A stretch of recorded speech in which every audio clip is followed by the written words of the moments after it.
going on, everybody? I hope everyone's having a terrific week, and thank you for tuning in to episode 54 of Who Gives a Dram. We're here. We're ready to go. Let's get into it. We are doing a non-peated Islay Scotch today. Now, you would think that's blasphemy. You would think that you should never utter those words in that order out of your mouth. But I did, and Bunnahabhain Distillery in the Isle of in the island of Isle, in the whatever it is, in Islay, decided to do just that. And that's what we're sipping on today. Bunnahabhain 12-year-old Single Malt Scotch Whisky, a non-peated Islay whiskey. Actually, the Islay whiskey that utilizes the least amount of peat in their Scotch that I think comes out of Islay. So that's very interesting. We're going to sip on a little bit of that today, and I'm excited to do so. Before we get into the episode, though, you guys, let me explain the best way to support the show. The best way to support the show is just to subscribe on any platform that you're listening to. Make sure you're subscribed on there. Apple Podcasts and Spotify are the two big ones. And make sure you're subscribed and you like my videos on YouTube as well. If you don't know, I do video podcasts to coincide with the audio podcasts, so you can see me talk about whiskey and drink whiskey as well. So if that interests you, jump on over there, leave a comment on the videos, and leave a rating and review on iTunes as well. All those things are the best way to support me, support Who Gives a Dram, and support the show. My Facebook, Twitter, Instagram, TikTok, Who Gives a Dram, you can follow me there as well. And you guys, I've got a present for you, all right? As you guys know, I say it every week, this podcast is brought to you by the Grapevine Media. Now, we over at the Grapevine Media have partnered with Manscaped for this month leading up to Christmas. Now, Manscaped, if you guys don't know, it's the #1 male grooming kit in the world. The Lawnmower 4.0, ball deodorant, ball toner, nose hair trimmers, all the like. You've heard of Manscaped everywhere you've gone, you've heard of Manscaped. But if you guys are interested, if you want to clean up your private parts for this holiday season, maybe you're meeting somebody under the mistletoe. I don't know what you're doing under the mistletoe, but you got to make sure you're prepared nonetheless. So if you guys go to manscaped.com/grapevinemedia, you will get 25% off your entire order. www.manscaped.com/grapevinemedia, you will get 25% off of your entire order. Now, I've already jumped on that. I've already got the kit, and I am loving it. So I want to extend that to you guys as well.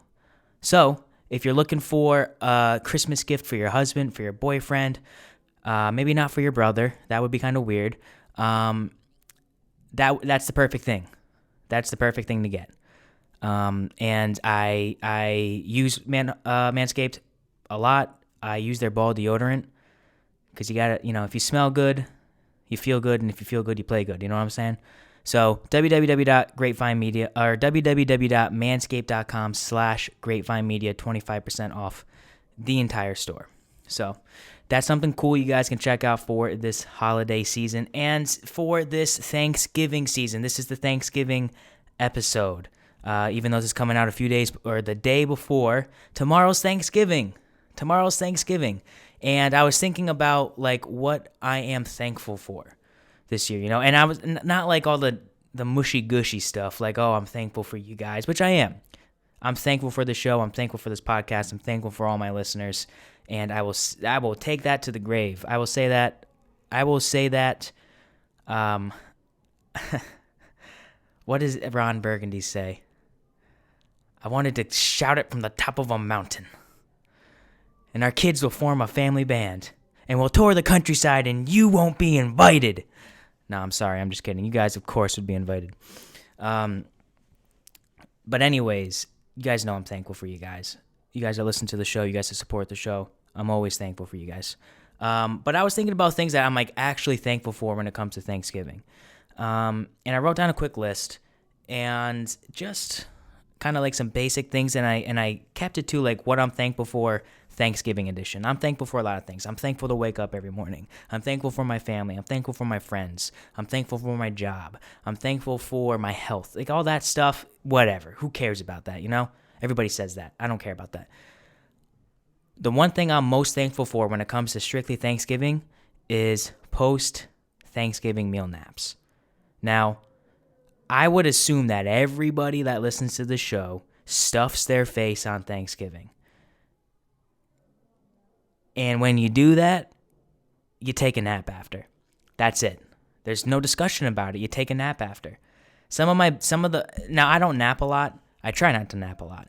But my best naps have came my best naps have came after Thanksgiving dinner. And the reason I laugh is because I think about a few years ago, I don't even know how long ago, I was still living at my parents' house, and my cousin Dylan, we fell asleep after Thanksgiving, and he just took a casual nap until 3 o'clock in the morning. Straight up left at 3 a.m. We eat dinner at like 2. So he was asleep from 2, or probably like, let's to be generous, 4 o'clock in the afternoon to 3 o'clock in the morning, this kid slept. Shout out to Dylan. That's insane. That's absolutely insane. But Thanksgiving naps post-Thanksgiving dinner naps are the best naps known to man, and it's not even close. Another thing I'm thankful for, and especially now with my current occupation, is not having to work on Black Friday.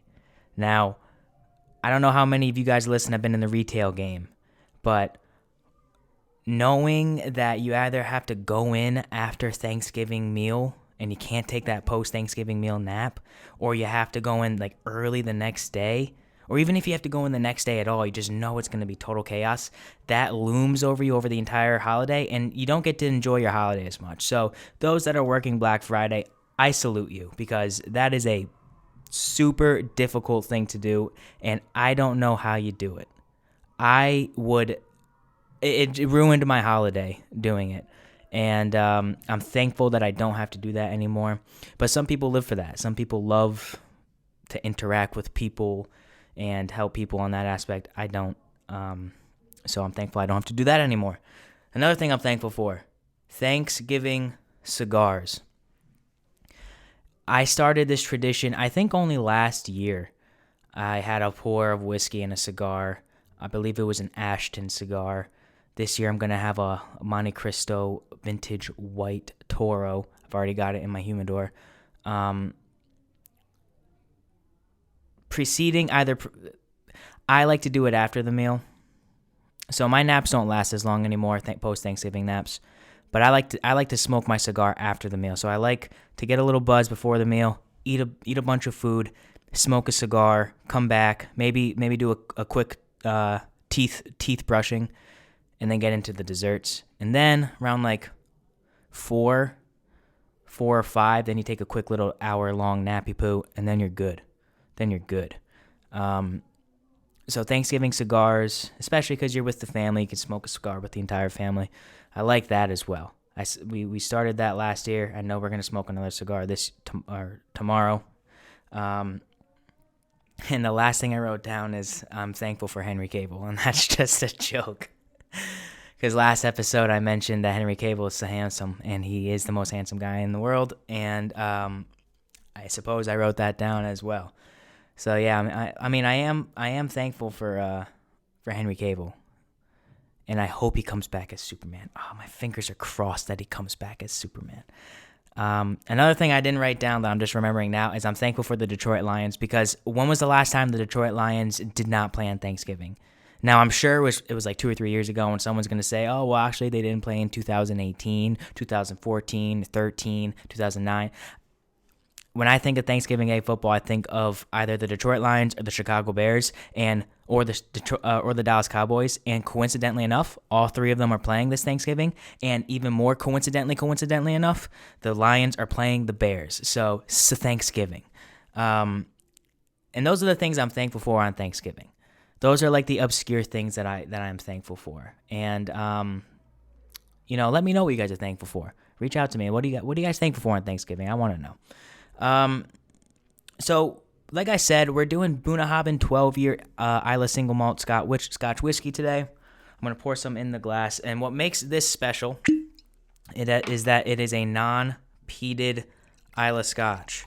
Now, if you could see the color of the whiskey in my snoot glass, which you can't because it's a tumbler, and this is, the best whiskey glass on the market, but, it doesn't allow you to see through it. I could get a crystal neat glass where I could see through it. I just haven't gotten it yet. But it's a darker amber color, and that's interesting because you see a lot of Islay Scotches. They are lighter in color. Even cask strength, even older Islas are lighter in color, almost like no offense, I liken it to like dehydrated piss almost.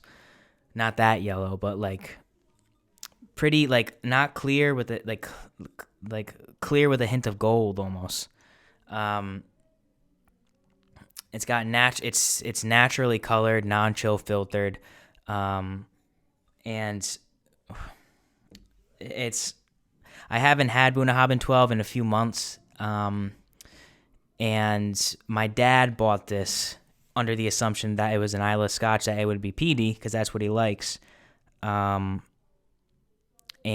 little did he know. So he gave it to me, and I remember really liking it. So I'm excited to dive into it and see what I think. It gives the tasting notes right on the bottle here. We'll see if they're right. So while we kind of let this air out in the snoot glass a little bit, I want to talk. I got two separate things I want to touch base on today. Last week we talked about the Spider-Man No Way Home trailer and how it was coming out that day. Obviously, it did come out that day. Big trailer, lots of things happening. I watched it probably like 10 or 15 times over the course of the past week. Watched a bunch of breakdowns on it. Watched reactions to it and the whole 9 yards. I'm convinced that Tobey Maguire and Andrew Garfield are both in the movie. I'm still convinced that that's the case. I am not 100% convinced, because it would be like Marvel to just take them out because everyone thinks they're in. But if you saw the Brazil trailer of the last shot of Spider-Man jumping solo towards Electro, Sandman, and Lizard, you can see Lizard, and this is only in the Brazilian trailer, you can see Lizard right at the bottom, right at the last second. It's almost like they left an extra frame in the Brazilian trailer, maybe by mistake, maybe not. You see his head snap back like someone kicked him in the face, and there's nobody down there. So that to me was the first sign of, okay, there is definitely something there that got cut out. And the way those three villains are positioned in the trailer, Electro at the top, Sandman in the middle, and Lizard at the bottom, Electro and Lizard are obviously jumping towards something else that's not Tom Holland in the middle. So there's something going on there. The parallels with Zendaya falling like Emma Stone did in The Amazing Spider-Man 2 when she died, they're just that's too similar to The Amazing Spider-Man 2. Paying homage to that, I'm sure, but also that can't be a coincidence. Nothing Kevin Feige does is a coincidence. And when Doc Ock takes Tom Holland, Peter Parker, and puts him up against, when they're fighting on the bridge and it goes underneath the bridge, he puts him up against the concrete column and he says, "You're not Peter Parker," confirming that somewhere in this multiverse Tobey Maguire's Peter Parker exists, because that's the only Peter Parker that Alfred Molina's Doc Ock knows. Three alluring things that stood out to me that essentially confirmed both of those guys in it. Now, I'm not going to be completely upset if the two of them aren't in it. I wouldn't really care. I think it's going to be a good movie anyway. I'm a fan of Tom Holland Spider-Man, and I always have been. but it would be it would be a little bit of a bummer to not see the two of them on. I'm not gonna lie. To see the three of them on screen together would be mind blowing. But I trust the MCU enough now. I don't trust Sony. But you can tell Marvel has a heavy influence in this. I think if it was up to Sony, they would show the three in the first trailer. That'd be the first shot. And I'm happy that they didn't give it away in the trailer. I hope they don't give it away. I don't even want a hint. I don't even want shadows, nothing. That little lizard clip was enough for me to speculate. And I'm going to see the movie anyway, but I hope they don't show it. I want to get a natural reaction to it in the theater. And it's going to be similar to a Captain America wielding Mjolnir at the end of Endgame. It's going to be on par with On Your Left, of everyone coming out with the portals, and Captain Rogers saying, Avengers Assemble, or Tony Stark saying, I am Iron Man, snapping his fingers, or Thor landing in Wakanda in Avengers Infinity War. I'm geeking out hard right now. I'm sorry, but that was my initial reaction to Spider-Man's trailer. So it got like 80 million views in a day or some crazy number. So, I mean, they're taking everybody's money. It's going to make $1 billion, which is impressive after COVID. And I am very excited. I'm very excited. But the one thing I want to talk about while we're kind of doing our nosing on this Bunnahabhain 12yr is the fact that I watched a new movie this week, and it may or may not be my new favorite movie of all time. We'll get back into it after these nosing notes. Is that how you say it? I don't know. But anyway, I should probably do a little bit of history on Bunnahabhain. Bunnahabhain, it means mouth of the river, I'm pretty sure. And that's the river that they get their, water from and everything like that. It's got the lowest I think it's ppm percentage of any Islay Scotch at 3%. And for comparison's sakes, I believe Ardbeg, which is at the top of the list, tops out at like 55% ppm. So just by that alone, you can tell that this is going to be a very different Islay Scotch. It's not going to be smoke, peat, smoked meats, that salty maritime nose and palate to it. It could be different. Coming off right on the nose here. A lot of different notes. The malt comes forward, significantly. Obviously, it's 100% malted barley, being a single malt Scotch. It's got like a honeysuckle, malted barley, and that maritime, that saltiness is still there, but it's more like a taffy, like a saltwater taffy type of, like almost like a sweetness. That's like a strong, almost like a darker fruit, saltwater taffy type of, wow.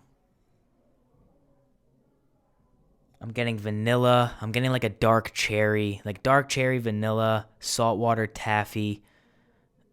Like that salt is present. Malted barley is strong on this. Kind of smells like not Johnny Walker Black. What did we do? That was Monkey Shoulder. The third review that we did on the show here. And yeah, the more I kind of swish it around, the more I give it a kind of a swirly poo here. That vanilla is coming out. Oh man, this is a great nose. The malted barley is matched perfectly with all those subtle, like really nice light notes. This isn't very dark. It's got that darker fruit.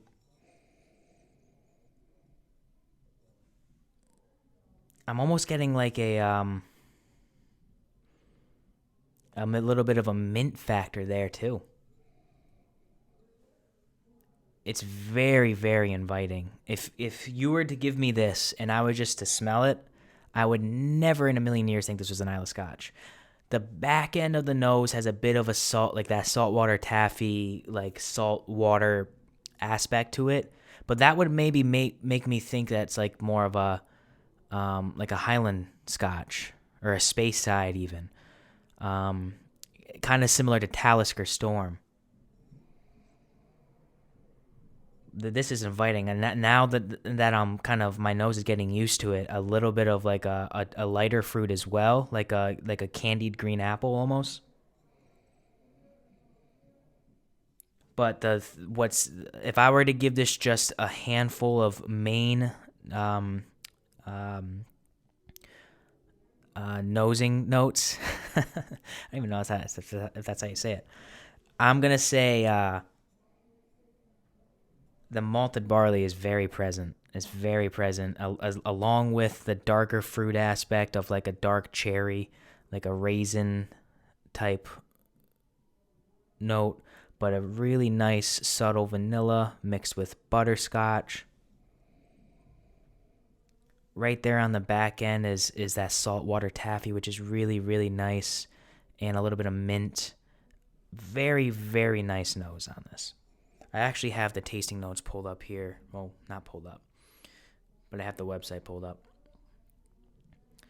The nose on here, and I actually might even say it on the bottle as well. Fresh and aromatic, fruity floral with hints of dried fruit and a subtle prevalence of smoke.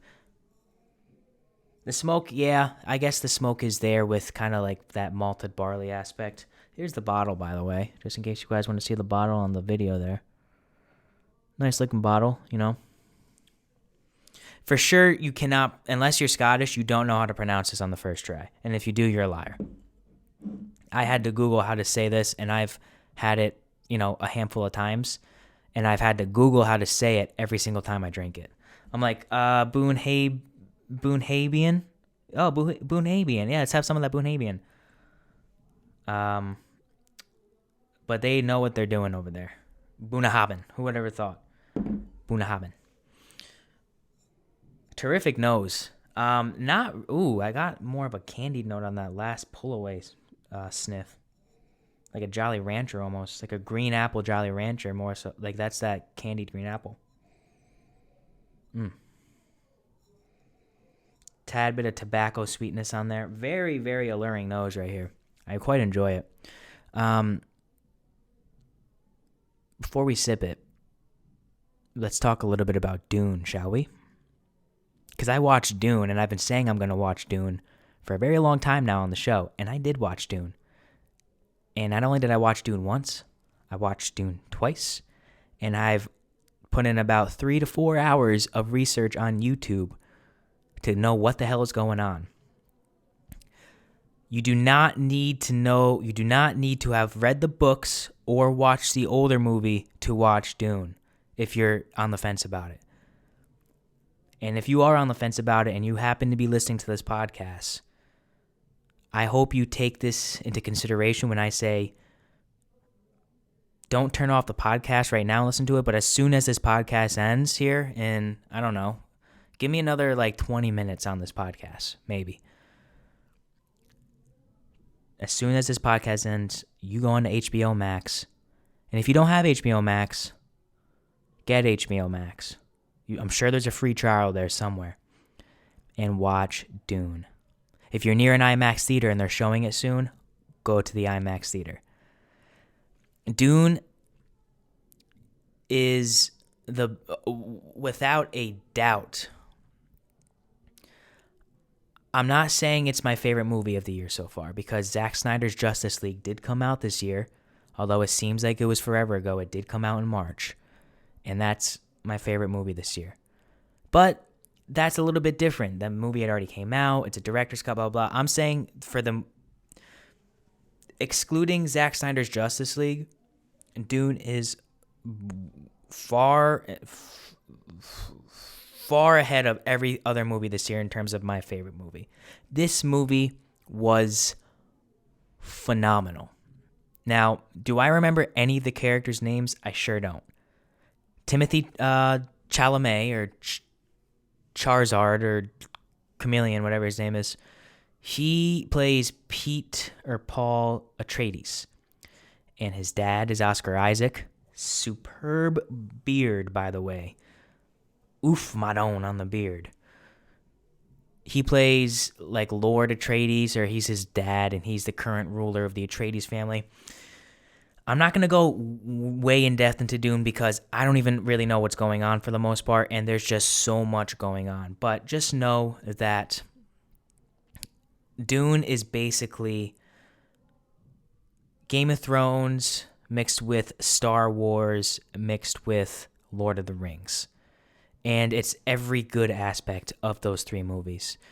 Game of Thrones is because there's different families and there's different, I believe each family kind of rules their own planet in some aspect, a governing body of their own planet, but they all fall underneath the Emperor, which kind of comes into the Star Wars aspect, plus the fact that it's in space, plus the fact that it's a known fact that George Lucas not ripped off Dune for a lot of Star Wars, but took heavy influences from Dune.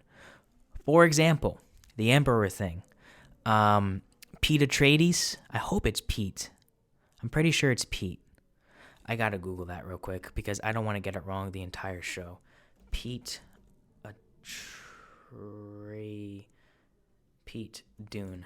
Let's see what it seems. No, not the professional wrestler Pete Dune. I don't even know who that is. Timothy Chalamet. Who does he play? Just give me his discography, please. Paul. Okay. It's Paul. It was a good thing I checked. Paul Atreides is basically Luke Skywalker. Basically is Luke Skywalker. They have like witches in it. Paul Atreides' mom is a witch. It's not as simple as that, but she's a witch.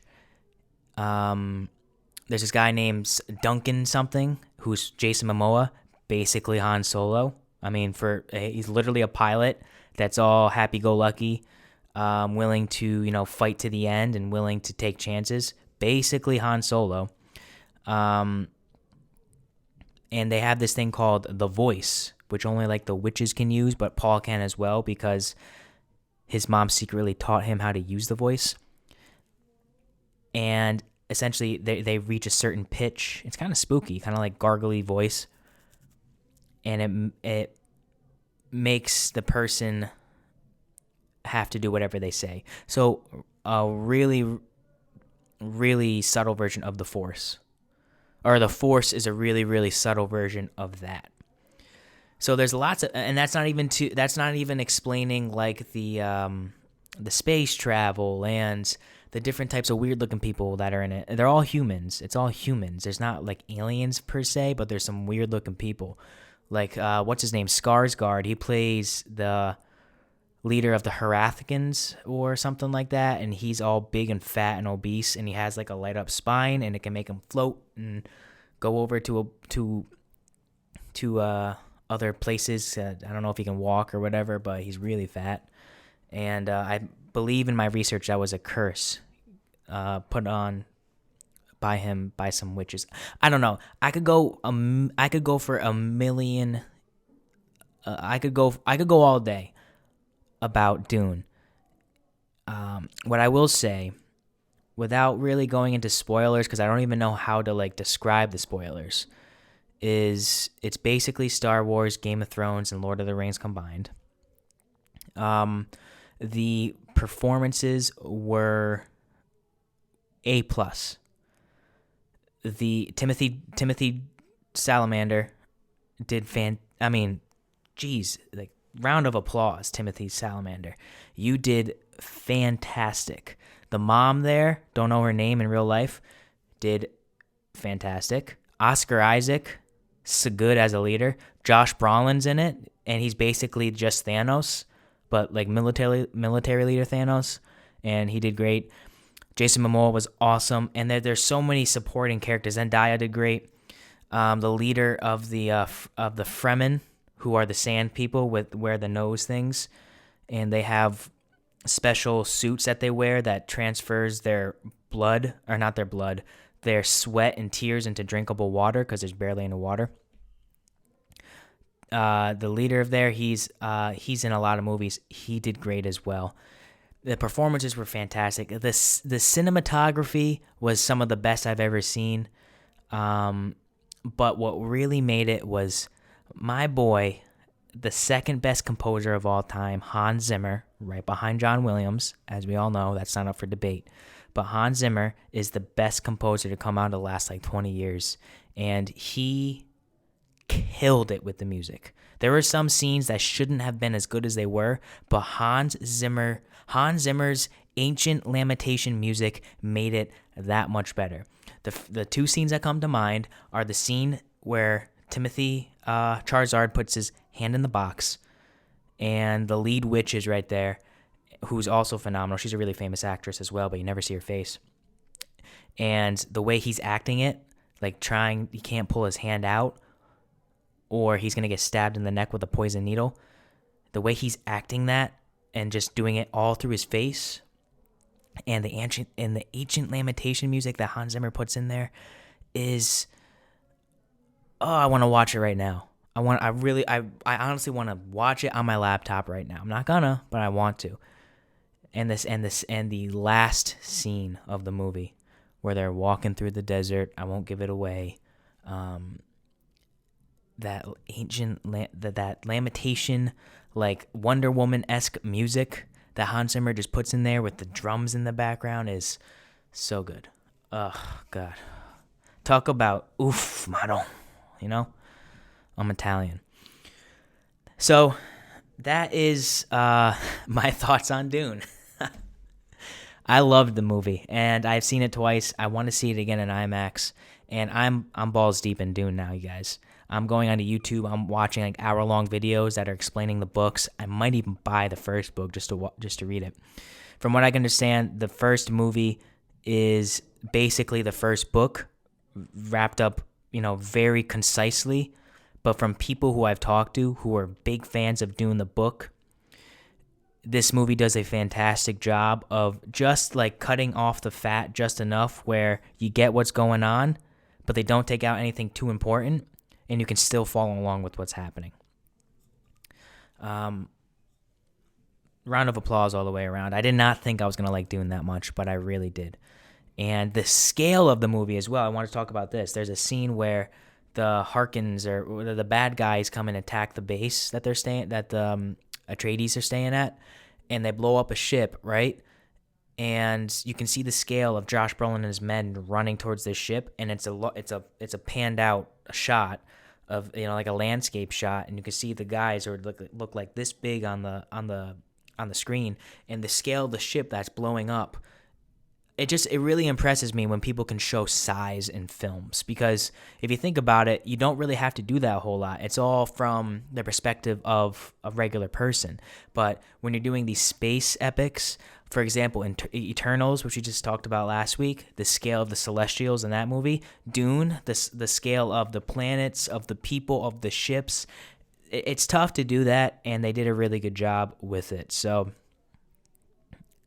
I give the movie a 9.4 or 9.5 or 9.6. I'd probably give it a 9.6 if I was officially rating it, because it has got me wanting to watch it again, and it's a 2.5 hour movie, so that's not easy. And it also has me on the edge of my seat for the next one, and it has me spending my nights, I'm in bed watching educational videos about Dune to learn more about it. So 9.6 from me, and if you haven't watched it yet, go watch it. So we're talking about an unusual movie in Dune, an extraordinary movie in Dune, and we're also doing an extraordinary Scotch whiskey in Bunnahabhain 12yr. So we've done the nosing notes here. It's time to drink a little bit. I think we're probably a half hour in. 34 minutes in. Let's drink a little bit of whiskey, guys. Cheers to another week. 54 episodes in. Bunnahabhain 12yr. Slante.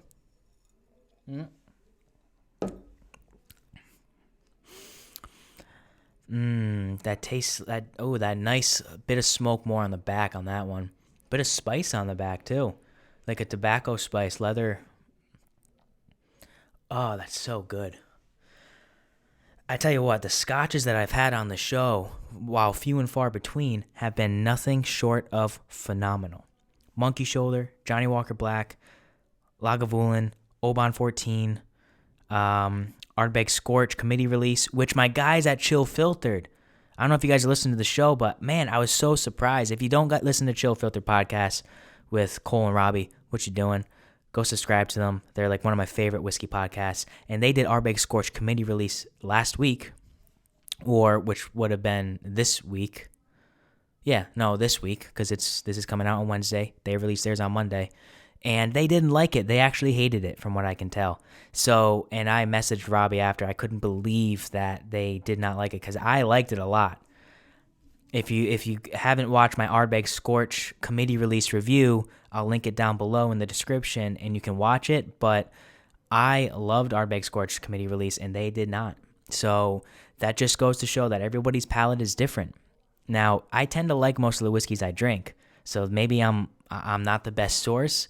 But if a whiskey sucks, I will tell you. And this will be for a later episode, but I just bought a whiskey last night that I haven't seen too many places, and I found it for a good price, and I bought it, and I cracked it last night, and let me tell you what, didn't like it. And it's got a lot of hype behind it too, and I really did not like it. Maybe we'll do that. No, I can't do it next week. We'll do it at some point soon. We'll do this bourbon that I'm thinking of. This particular 4-grain bourbon. There's a little hint for you guys. But yeah, no, this Bunnahabhain 12yr, we're just so lucky to have a bunch of good scotches on the show.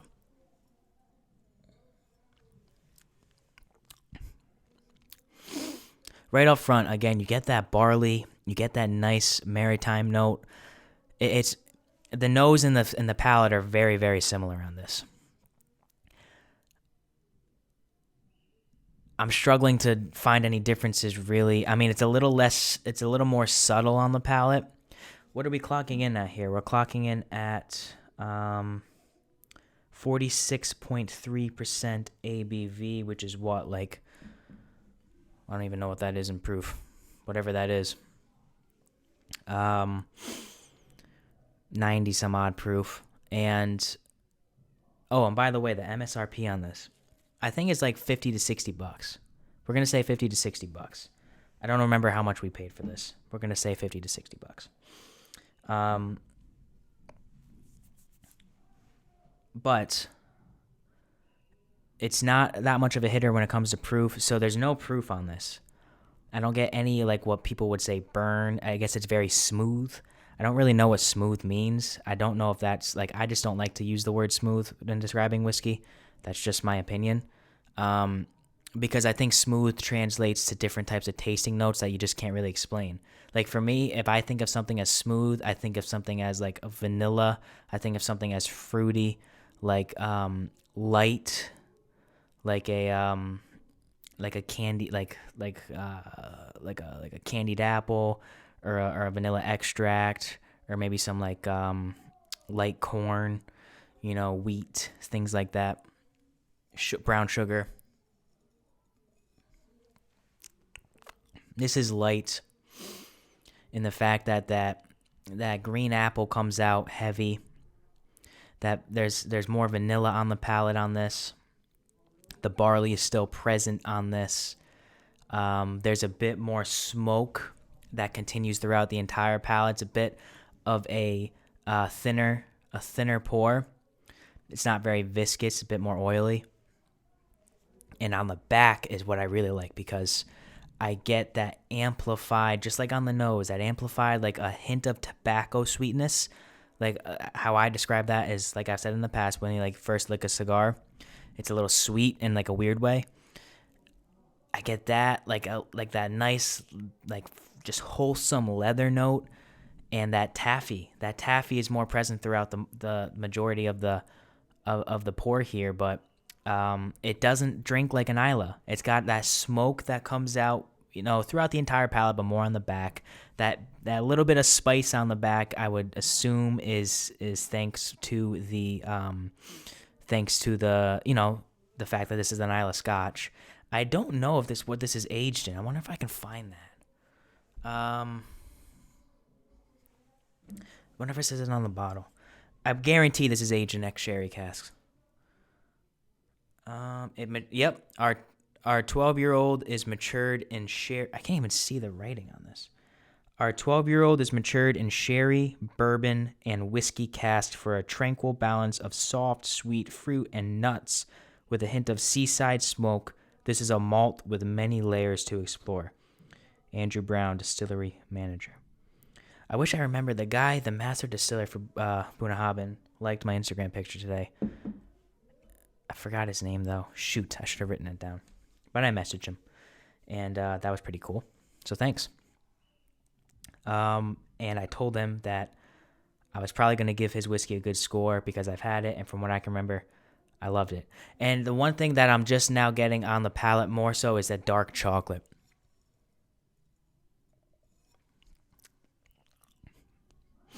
Yeah, like not a rich milk chocolate, but a rich dark chocolate. Like that little bit of bitterness to it, but a good bitterness. This is a fantastic pour. If you were to hand me a whiskey and say, "Hey, this is an Islay Scotch, but there's no peat to it," I'd be like, "Get out of here," because I'm Italian. I'd be like, "You get out of here." Instead of come over here, I'd be, "Get out of here." You know what I'm saying? I wish I had friends. No, but I'm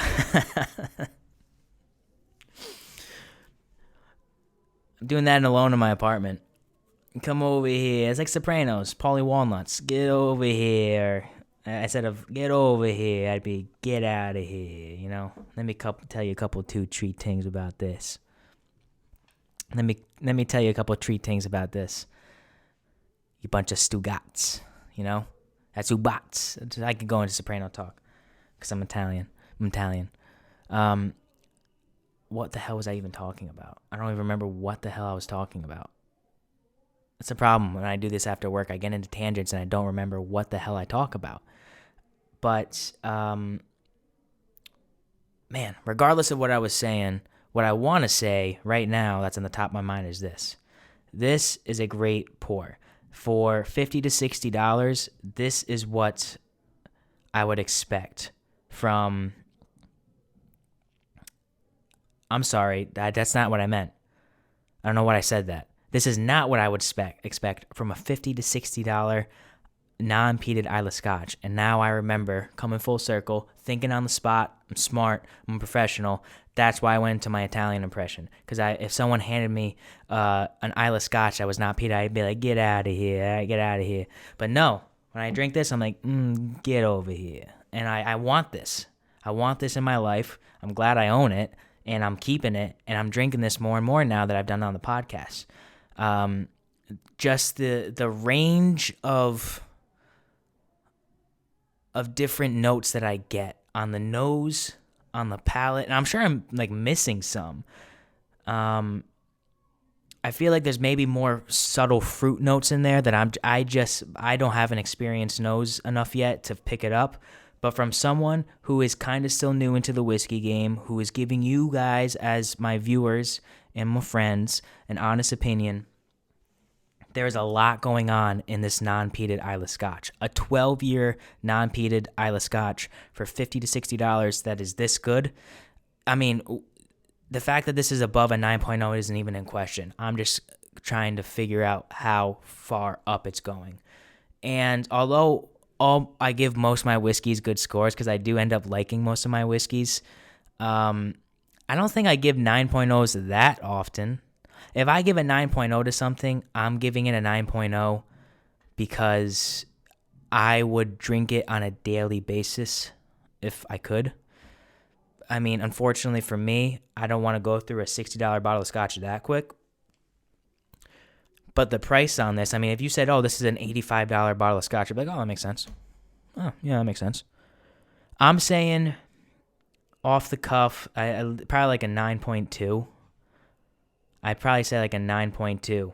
And my palate typically gravitates towards peaty, smoky Scotch. But when it comes to drinking something on the daily, I'm taking this over a peaty Scotch. I love my Ardbegs. I love Scorch. I love the Lafroig cast strength we did on the show as well. Those are all fantastic pours, and they are great in their own right. I don't remember what score I gave it, but on a daily, I don't remember what score I gave those whiskeys, but on a daily basis, I'm choosing this over all of them. Doesn't mean necessarily I like it better, but I think 9.2 for this is a fantastic score. If someone was saying, what whiskey should I get into, or what Scotch whiskey should I get into, that's not going to turn me off from Scotch, I'd pour them this. I'd say this is a great bottle. This is something that if you bring this to a gathering or something, people are like, ooh, you know what you're talking about. And it tastes so yummy. 9.2, stamp it. Who gives the Dram score? I got to take one more sip. Let me see my little sticky note here. I think we went over everything. Dune review, Spider-Man trailer review, and what am I thankful for? Bunnahabhain 12yr Single Malt Scotch Whisky 9.2 here on the show. Now, as I said, today's a Thanksgiving Day episode, and I will end on a little bit of a sappy note. I do appreciate all you guys who listen. The thing I'm most thankful for this Thanksgiving, besides my health and my family and my friends and the fact that I can afford, where I live, I can afford food and a roof over my head, and I'm paying my bills. All right, no one question that. I'm paying my bills. I appreciate you guys. I appreciate everyone who reaches out to me on a daily basis, on a weekly basis, once or twice. Everyone who listens, everyone who downloads. Our downloads are skyrocketing, by the way. We are going up. We're still here on the roller coaster. I told you guys this. We haven't even pressed the go button yet, but we are going up. And I love to see that. So thank you guys so much. Tell your friends about the show if you like Who Gives a Dram. If you like my style of reviews, if you like these longer format kind of all over the place podcasts that I've been doing.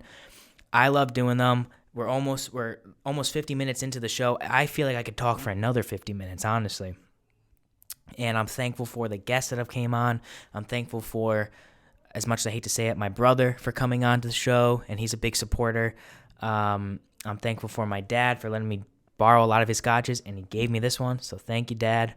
I'm thankful for just everybody who has had a helping hand in creating what Who Gives a Dram is today, even if that means you've only liked one of my Instagram posts, or you've responded to one of my stories in a poll or something that I've done, or you've asked a question, anything. I don't care what you've done.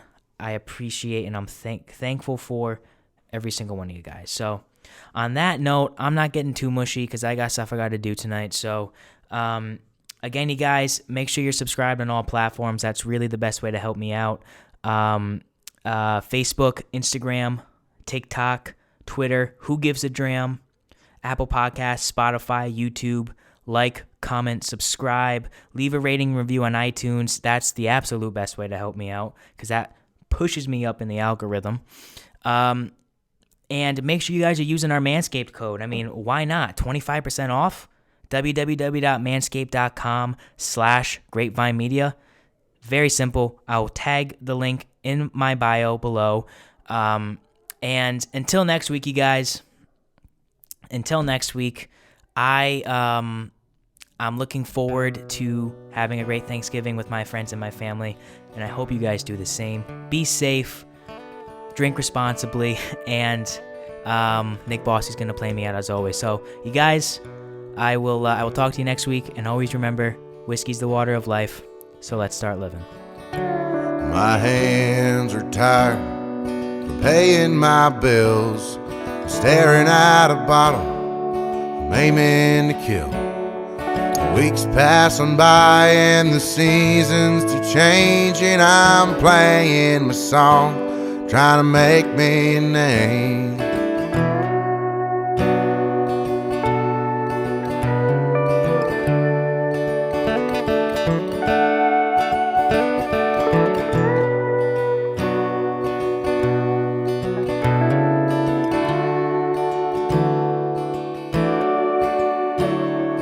People say as they walk out the bar, the kid's gone places, maybe even a star.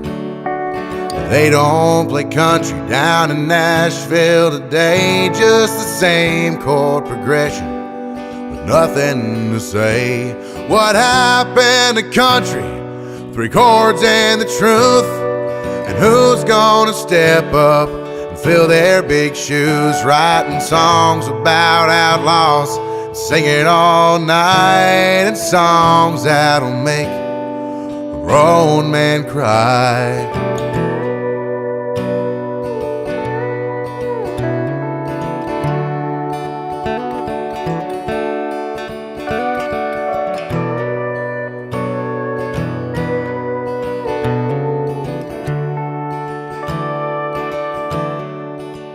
They use auto-tune now down on Music Row, 'cause true country died there a long time ago. No, they don't play Waylon on the boulevard, but they'll do anything to be rock stars. What happened to country? 3 chords and the truth. And who's gonna step up and fill their big shoes, writing songs about outlaws, singing all night, and songs that'll make a grown man cry.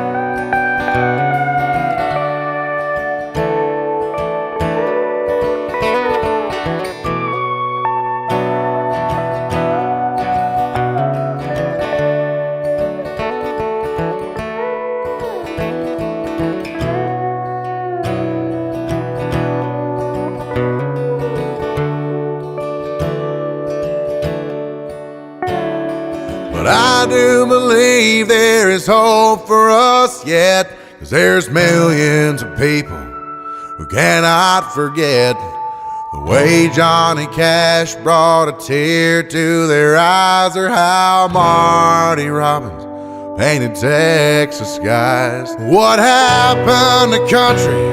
3 chords and the truth.